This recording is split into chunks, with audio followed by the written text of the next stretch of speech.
buenas a todos. Gracias por estar con nosotros. Hoy es un día muy especial. Tengo una invitada, pero que a mí me llena de placer tenerla acá.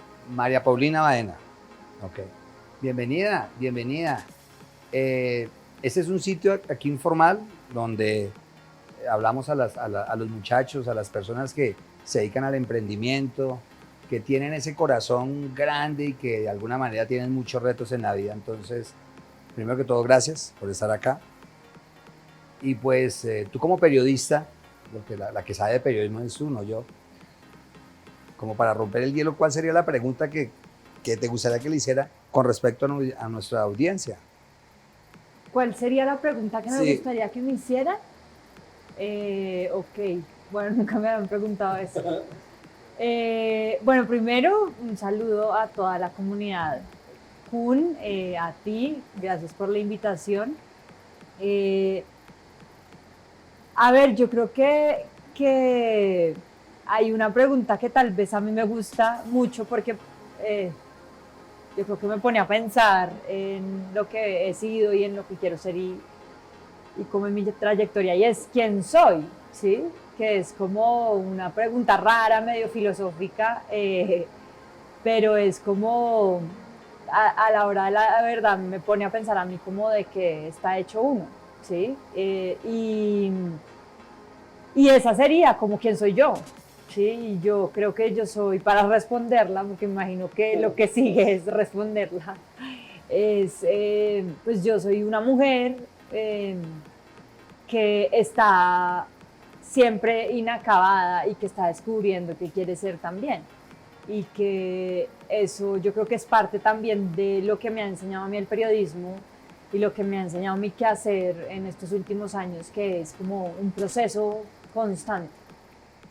o sea, yo digo, tomando del pelo un poco, que si la madurez es ser producto terminado, yo quiero ser inmaduro toda la vida, Sí, porque parte de que es parte, si hablamos de educación, es que la educación yo creo que está en deuda con los estudiantes y más de los que hemos estudiado algo de comunicación. sí. Creo que perdemos un poco ese espíritu de curiosidad.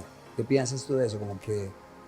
Como que sí, somos producto terminado, ¿no? Como que ya vamos terminando. A mí me encanta esa idea porque creo que cuando uno se considera a sí mismo un producto terminado, pues eh, como que se muere la creatividad, y la creatividad es, yo creo que la parte fundamental de los periodistas y los comunicadores. Mejor dicho, cuando nosotros creemos que nos la sabemos todas y que ya estamos haciendo el periodismo que debemos hacer, es porque caímos en el cliché más horrible de todos, ¿no? Y es como, y ahí es cuando nos empezamos a quejar como periodistas de que las audiencias y de que los jóvenes no están informados y que ya no leen y que ya no les gusta. A mí eso me suena como a la típica retahíla con la que llegaba el profesor a regañar. Como la justificación, Exacto. más que Y todo. es como, pues a mí eso me parece el típico cliché del profesor o del periodista incomprendido y frustrado porque los demás no le ponen cuidado. Entonces, esa idea de lo inacabado a mí me encanta porque es ver a la comunicación y ver al periodismo y ver la educación en, en un constante cambio y en un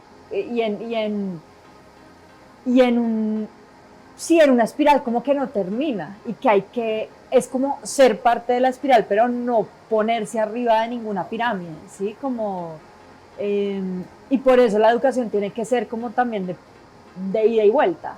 O sea, yo no creo que sea como el profesor en un pedestal enseñando y dando cátedra a los alumnos para que le compren todos sus argumentos. Eso como que ya está en desuso.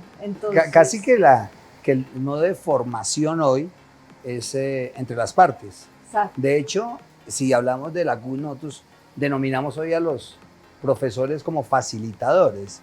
Y es un poco lo que yo les decía, que es que antes el profesor cuchilla, el que no pasaba era el buen profesor. Y pues eso está mandado a recoger. Hoy los profesores son los que llevamos a los estudiantes de la mano, les facilitamos. Facilitar no quiere decir que pues les regalemos las cosas, sino que les hagamos la vida más amable. Sí, yo creo que es, sí, ese concepto a mí me encanta y yo creo que ese, que siempre nos enseñaron que ese profesor, el que a uno le tenía, el que uno más le tenía miedo, Sí. ¿sí? Era el buen profesor.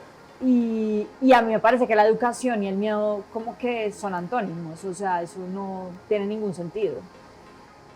El profesor debe motivar, el profesor debe ser casi como que una persona que está impulsando Que inspire. que inspira, que entra a un salón. Yo una vez me acuerdo que hablaba de esto en otro conversatorio que tuve, y uno de ellos, que era profesor, decía, un profesor debe entrar a un salón de clases casi que a performar, ¿sí? Como que debe ser una persona tan irresistible que uno como que se termina, Sexy. sí, como comiendo el cuento de que está ahí en un espacio como casi que actoral, ¿sí? Como, y no digo porque sea una mentira todo lo que estoy diciendo, sino porque uno como que se embeleza de verlos, y yo creo que eso le falta también a la educación muchas veces. Y también había un símil que hace poquito que tuve un podcast precisamente sobre educación, hablaba con ellos, con estos profes, y era, el profesor cumple mucho esa función, tú decías de facilitador, pero a mí me gusta ponerla también como editor, que en mi caso pues es a lo que estaba acostumbrada, y es, el editor es esa persona que siempre está en la sombra, ¿sí? Como que siempre corrige y pule los textos y pule al periodista y pule el producto final, pero es todo al final, como que si no está ese editor, esa figura, pues un texto como que se cae. Y para mí los verdaderos maestros son editores, son personas que no están como imponiendo su visión del mundo. Y de pronto no son tan protagonistas, ¿no? Exacto, se tiene que hacer uno al lado para que el protagonista sea otro. Para que brille el otro, entonces, o el mismo texto. Eso es como los grandes editores son eso, digamos, como que siempre están en la sombra y hacen que un texto como que sobreviva y sea maravilloso. Entonces yo creo que hay que, sí, como empezar a ver a los maestros y a los profesores y a los editores y a los... A mí me gusta, porque es un gusto, es como hacerles preguntas sobre todo una sociedad tan cerrada y tan machista como la nuestra, sobre todo a las mujeres como tú, que yo digo que son hechas de otro estirpe, ¿no? Que se atreven a hacer cosas, que se lanzan, pero que igualmente se caen, se machucan, se raspan, les hacen el feo, no están con ese modelo a seguir como que todas quieren. ¿Alguna anécdota de esas que le queda a uno aquí en el corazón marcada cuando estás en ese proceso? Pues muchas, yo creo que yo sufrí mucho ese proceso también. O sea, fue un proceso maravilloso y bello, o sea, yo hoy miro en retrospectiva y es como, pues yo, digamos, le doy gracias a la puya y le debo todo lo que hoy soy, o gran parte de lo que soy, pues. Pero sí me costó sangre, o sea, como que esto fue un proceso duro, entre otras porque la gente y, digamos, las audiencias siguen siendo, lo que decías, muy machistas y muy misóginas, muy sexistas, en tanto ven a una mujer dando una opinión vehemente y dicen, pues no, como, ¿por qué no me la da un hombre? ¿Sí? Entonces, eso a mí me costó mucho. Yo, incluso 7 años después de estar haciendo la puya, seguía recibiendo comentarios por la forma de la puya, o sea, por mi tono de voz, por cómo yo aparecía frente a una cámara, por cómo me refería a los poderosos de este país. Entonces, como que para mí se terminó volviendo como casi que no una novedad eso. Al principio era como, uy, juepucha, esta cantidad de comentarios sexistas y machistas, como lidio con esto, y después se convirtió en otro proceso aún más triste, que es la anestesia. O sea, yo terminé como viendo eso como normal, y yo creo que eso nos pasa a las mujeres en este país mucho, que es como para poder sobrevivir en un ambiente así, uno tiene que hacer... Sí, el acoso ya es como parte del juego. Exacto. Para que no le duela. Eso es muy triste. Claro, porque se pierde la sensibilidad, ¿no? Y se pierde, y también, pero se vuelve muy desgastante también tenerlo que denunciar una y otra vez. O sea, yo muchas veces me desgasté teniendo que decirle a la gente, porque no hablamos por el fondo de los argumentos, sino por cómo yo me veo ante una cámara, o por sí, lo que sea, como cómo se ve la puya. Entonces, pues a mí me costó mucho, digamos, como que me pareció que sí fue un proceso doloroso en un momento.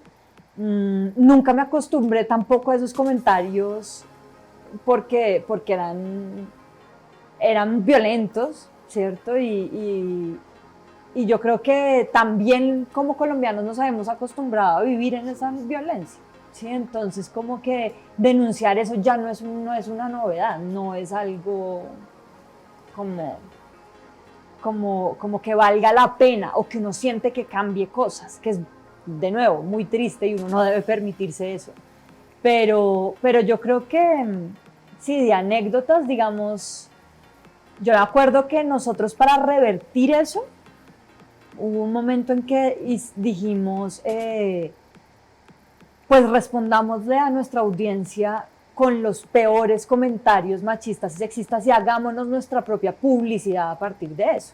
Entonces lo que nosotros hicimos fue, espere cada 15 días la puya en El Espectador y poníamos un comentario como, debería ser más femenina y sutil. No sé, había uno que era, por ser mujer esperaba más cerebro y menos rabia, que es muy curioso porque es como o cerebro o rabia, pero no las dos, ¿no? Como, o te invito, me acuerdo de ese, te invito, mijita linda, que tú también te desmovilices, como si yo tuviera un arma terciada, ¿sí? Por todo lo que decía. Entonces, esos comentarios los fuimos instaurando como en nuestra, sí, en la manera en la que nosotros nos hacíamos publicidad. Tú hacías un comentario dentro de las cosas que recibías, me imagino que en las redes sociales, los comentarios que llegaban, y eso del feminismo, me gustaría, ¿tú cómo te defines? El concepto de feminismo que creo que a veces lo manejamos un poquitico mal. Pues el feminismo no es otra cosa que el buscar la igualdad entre hombres y mujeres, y eso es lo más normal y básico y necesario del mundo. Lo que pasa es que esa palabra ha sido, yo creo, utilizada, o sea, como que la gente le tiene miedo a esa palabra un poco, como que piensa que el feminismo es necesariamente como marchas. Yo entendería el feminismo como que tú y yo tuviéramos los mismos derechos. Sí, es eso. Chao, o sea, que ni uno más que el otro. Es exactamente eso, es un movimiento que busca la igualdad entre hombres y mujeres. Pero lo que pasa es que hemos tergiversado un poco eso. Y ahí es donde creo que comienza, porque también yo creo que se ha perdido un poco eso por el mal llamado feminismo, es esa caballerosidad que existe y que creo yo, de pronto estoy muy viejo, que puede existir en un hombre hacia una mujer. Entonces, no, pues porque eso, el respeto eso es no mutuo, pero a veces lo tergiversamos un poco. No, pues o sea, es que, mejor dicho, si uno, la caballerosidad, yo amo que exista. Es decir, eso... Pero cuando uno le corre la silla a una mujer en un restaurante o le abre la puerta del carro, ¿no? Yo he sentido que a veces le corro la silla a una mujer en una silla y me toca sentarme en la silla porque ella se sienta en la otra. Porque a veces... Pues yo creo que esas son como cosas menores también dentro sí. de la discusión feminista, o sea, como No, yo lo digo es porque esas cosas menores hacen parte de una cultura. Porque claro, es como formamos también a nuestros hijos, ¿no? Digamos, yo creo que ahí hay como maneras de verlo, porque digamos, si a mí me corren la silla para que me siente, pues yo me siento, o sea, un hombre que me la corra, sea una mujer, o sea, sí. Quien sea, ¿me entiendes? Como que lo veo como un acto de respeto, de sí, como de todo bien, te veo, te noto, pues siéntate, o si me abren la puerta del carro, es decir, pues yo no voy a buscar otro taxi, otro carro porque un hombre me haga eso, ¿me entiendes? Como que, y lo entiendo, no me parece que esté el problema. Ahora, creo que si uno como que va más al fondo de eso y revisa por qué sucede, pues tal vez una mujer se podría preguntar,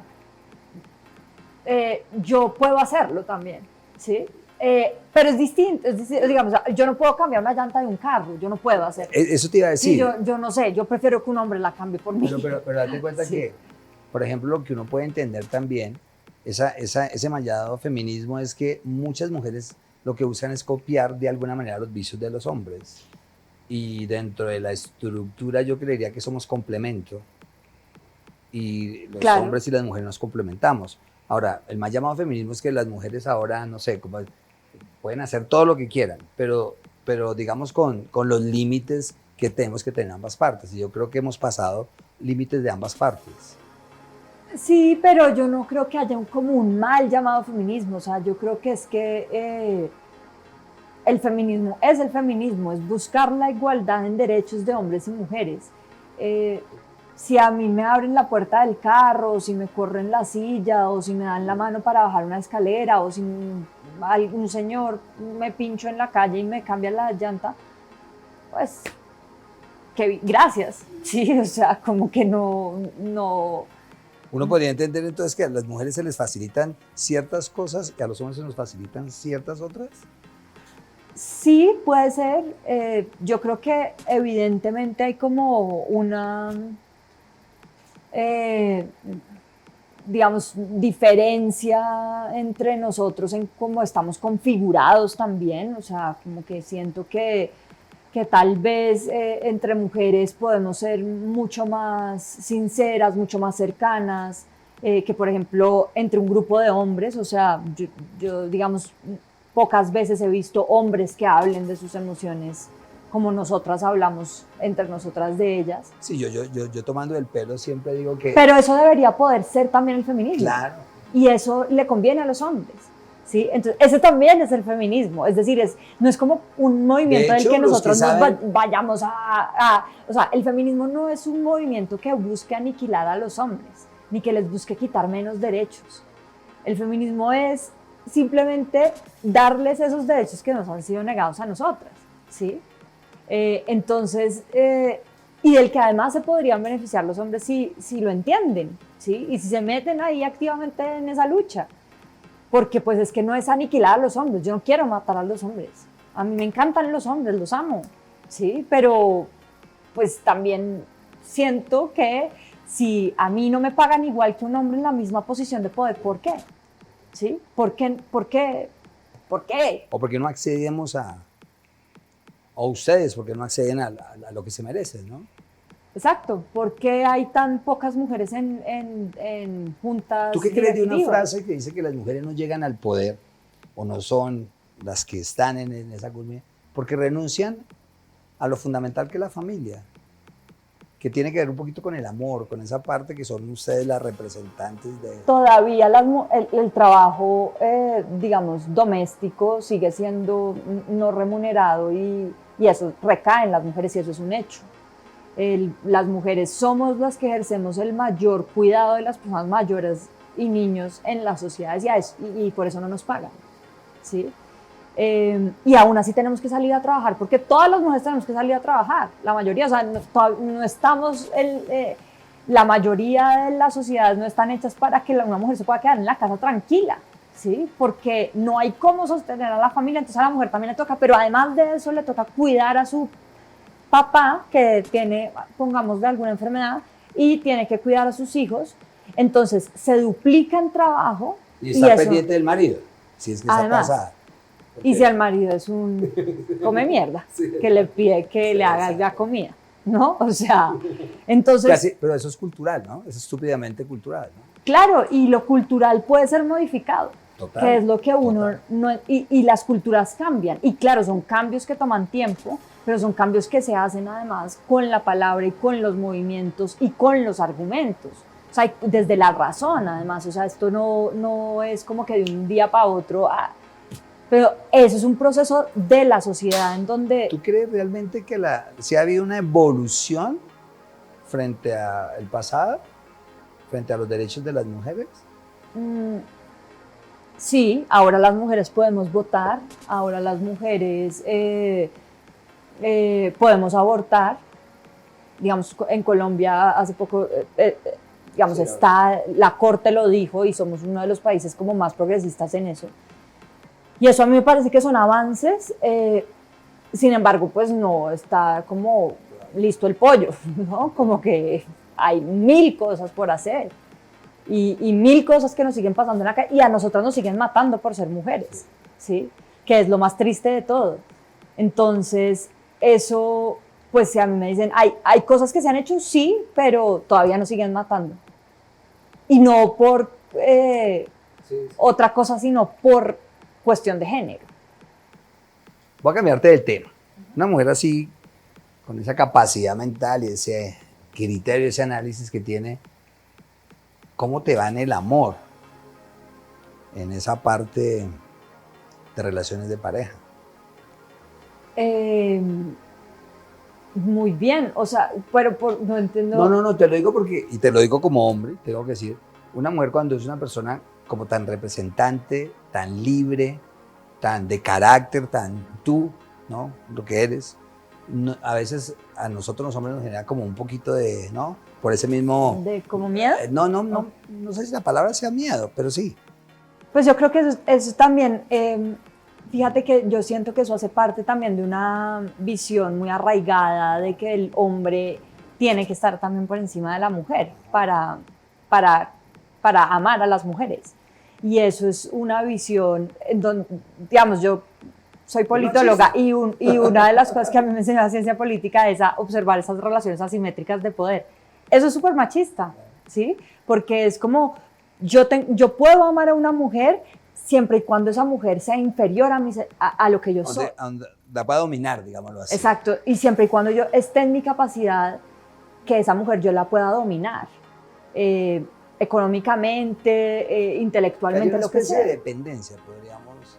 Y eso es supremamente agresivo, digamos, y violento, porque no porque yo sea inteligente o no porque yo sea vehemente con mis opiniones o porque yo sea libre en los términos en los que tú lo pusiste, me van a amar menos.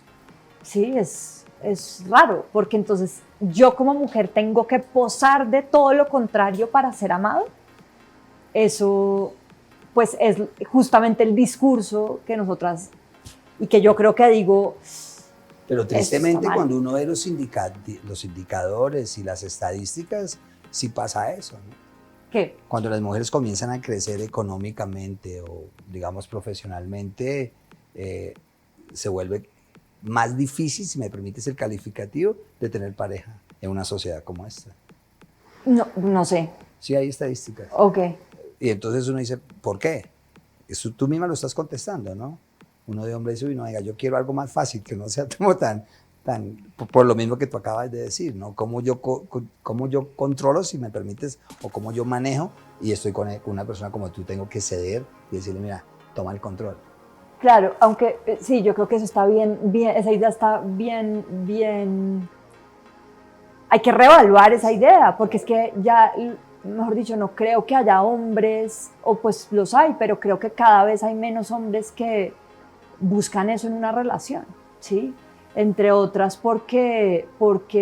Yo le tomo el pelo, déjame interrumpirte ahí, yo le tomo el pelo mucho a las niñas, cuando doy charlas, que todas buscan una media naranja, ¿no? Entonces, no, que yo quiero mi media naranja, entonces yo les tomo el pelo y digo, no, usted es una naranja completa.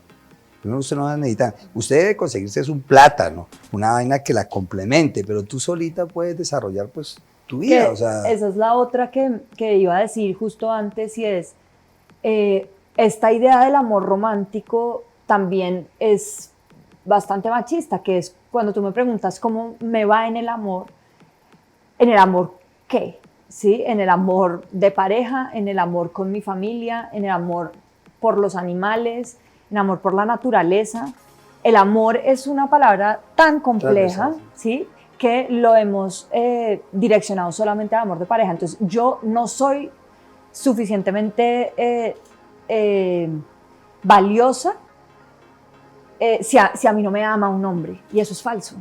Eso es falso. Porque el amor es justamente ese todo, en donde yo me puedo relacionar con todos los seres que hay en este planeta desde el amor y desde la bondad y desde el cariño. Entonces, si a mí no me ama un hombre, de pronto me amará una mujer, de pronto me amará mi papá, mi mamá, mis hermanos, y me amo yo, sobre todo. O sea, como que estoy yo por encima.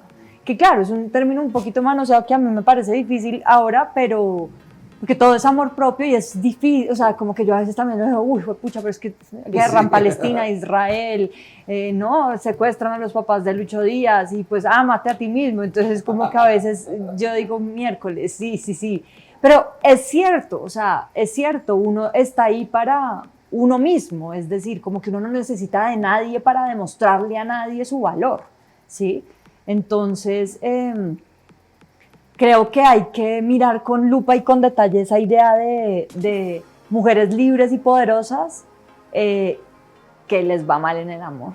O sea, ahí el problema no es de la mujer, ¿sí? El problema es de esa sociedad patriarcal, heteronormativa, machista.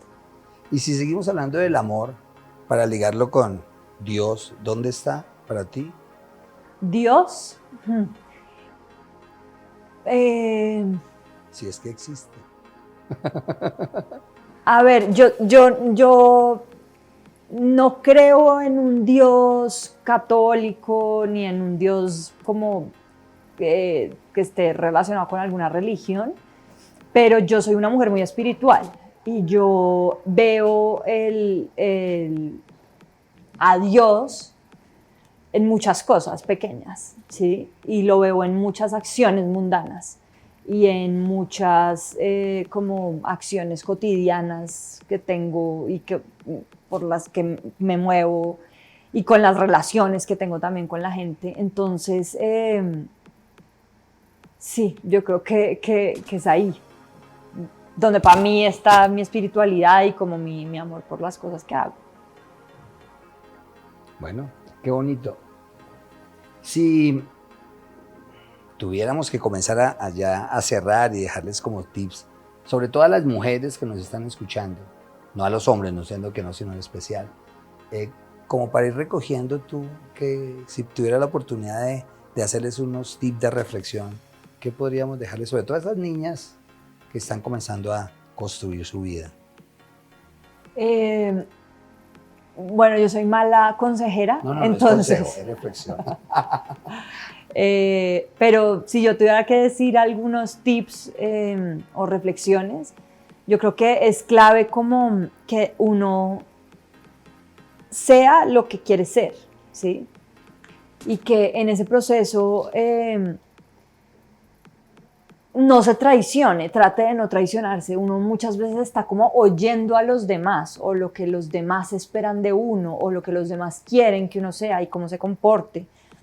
Yo creo que en el fondo hay un camino que uno construye, que uno sabe muy bien porque eso se lo dice el cuerpo a uno. Cuando uno toma una decisión que no es como que ay, hay algo acá que se me cerró la tráquea, ¿sí? Y uno igual la hace porque cómo no va a aceptar ese cargo, porque cómo no va a hacer esto, cómo no va a aceptar tremenda oportunidad, pero uno en el fondo sabe porque el cuerpo es sabio y avisa. Entonces yo creo que es eso, como seguir el camino que uno quiere seguir, independientemente de lo que los demás piensen de uno y independientemente de si uno está defraudando a los demás. Sí, a mí eso me lo enseñó la Puya, o sea, a mí ese personaje me enseñó a decir las cosas con honestidad, con la verdad, a pesar de que eso defraudara a un montón de gente. A mí al final no me interesaba tener comités de aplausos ni gente que me dijera, lo estás haciendo bien, aunque eso terminó pasando. Otra gente me detesta y me tira sombrillazos en la calle. Pero independientemente de eso, yo quería decir unas cosas públicamente, pararme en un escenario, también hacerlo, y lo hice, ¿sí? Y lo hice porque ese era al final como una pulsión ahí que necesitaba salir. Entonces yo creo que uno tiene eso y hay que hacerle caso a eso. ¿Y tú tenías libertad de salir o te cortaban o te No, orientaban? toda la libertad, esa es la otra. Yo tuve el privilegio de decir las cosas en un medio absolutamente liberal, que nunca nos cortó las alas y que nunca estaba preocupado y que nunca nos censuró. Eso en Colombia es muy raro, sí. Muy raro. Y eso en un medio nacional tradicional es muy raro. O sea, yo no me imagino haber hecho esto en ningún otro medio, ¿sí? En ningún otro medio de este país. Mucho menos en las regiones donde uno vive con el alcalde, el gobernador, el pillo al lado de su casa. Y su familia también. Entonces yo tenía ese privilegio de poder salir a dar gritos de libertad en este país censurado porque estaba en un medio que me lo permitió. Entonces era como casi que una batalla de en un lugar permanente, en un lugar en donde eso no se ve tanto, ¿sí? Y claro, uno tiene que aprender. Quiero hacer una pregunta, ¿cómo te ganas ese espacio? Porque de todas maneras el espectador, pues, pero eso es ganado. Eso es porque pasó algo ahí que se dieron cuenta. No, claro, digamos, nosotros tuvimos esa idea y la compartimos con nuestro jefe, que es Fidel Cano, que pues es un ser maravilloso, que además sigue teniendo el legado del espectador como intacto, que es, este es un periódico en el que caben todas las opiniones y en el que nunca se va a censurar a nadie. Por más de que eso traiga muchos problemas políticos y económicos, que es al final, esas son las luchas que da el espectador y que ha dado desde siempre. Entonces como que también nosotros supimos leer ese contexto, es decir, nosotros estamos en un medio que ya ha dado esas batallas suicidas, ¿no? O sea, al espectador le pusieron una censura económica hace que en los 80s, 90s, no me acuerdo, el grupo Gran Colombiano, al espectador le mataron un director, Guillermo Cano, porque denunció al narcotráfico, al espectador le pusieron un bombazo, o sea, sí. Se ha ganado todas las peleas del mundo y ahí sigue.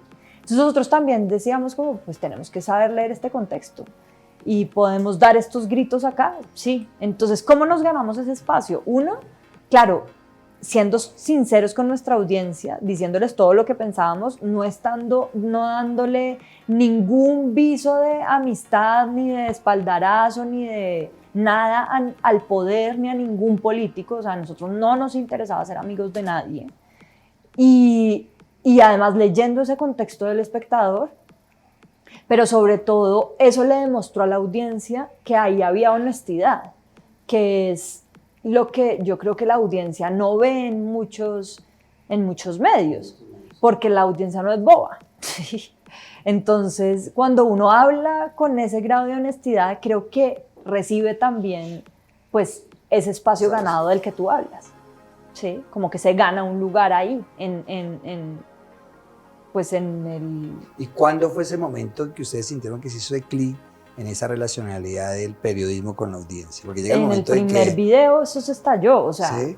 Y nosotros dijimos, no, esto está raro. El segundo video nos respondió Juan Manuel Santos, o sea, y ahí ya dijimos como, no, pues, ¿qué es esto? Y ahí a partir del segundo video nuestro jefe nos dijo, ustedes se tienen que dedicar a hacer esto toda la vida.